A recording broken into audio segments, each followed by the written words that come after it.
the information that they're getting is accurate. I think it's the responsibility of the news people. However, I find that a lot of the liberal news stations are not necessarily following through and giving us both sides. You know, you want one side, you have to go to CNN. Yeah. That cost. But how many people actually listen to both sides to be able to make their decisions? Yeah. Wisely? Okay. So first of all, I'm just a guest. I don't think maybe it's not polite to talk about your your things, but yeah, I think it's the whole world's thing. It's not only yours. A friend of us, I think, wrote a smart sentence about elections here, and it goes like this. He said, "I don't understand. 321 million Americans, and these are the two best people you found? I mean, him and her, Hillary and Trump, these are the best candidates." So I think it summarizes. She and he are, I don't know, not my cup of tea, let's say.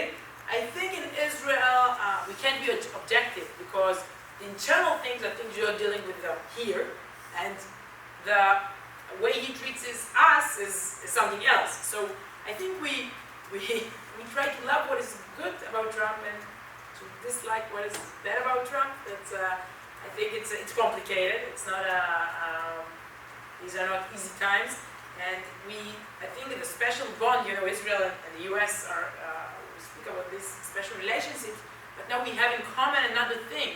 Our leader and your leader, their enemy is the media. Think of it, all day long. It's very interesting to see. I mean, my prime minister, whenever he sees a microphone, he speaks against Israeli media. Okay?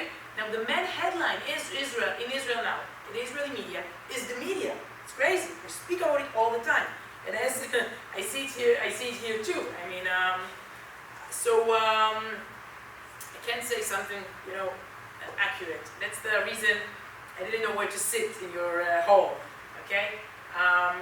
I do think maybe it's the time for a Jewish voice because of the crisis here in America, and we see the crisis in Europe, and of course we see the crisis inside the Islamic world, okay, going to a fanatic terrorism way. I think maybe it's the time for us to not only to react, but to act. I mean, do we have a clear Jewish voice? Do we have something to say? Okay, to the world. Not only thinking, okay, will Trump let us build a few more houses?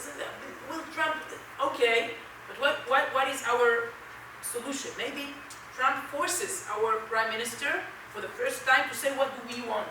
Because for 8 years, what I'm hearing is Obama won't let me anything.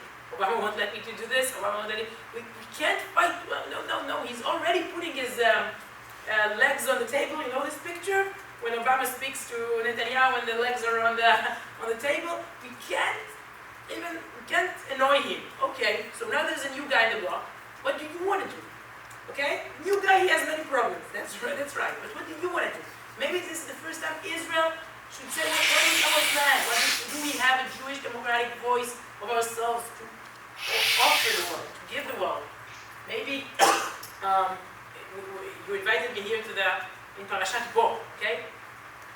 And many of our commentators say that the Torah should start from this parasha, not from Bereshit, but from Parashat Bo, because this is the week we start to get mitzvot, to get laws and rules and things that we must do in this world. Okay, what are we doing in this world nowadays? I mean, what do we have to give the world? I think we have a lot to give the world, and maybe it's time to start speaking out and not only reacting to other ideologies. Yeah.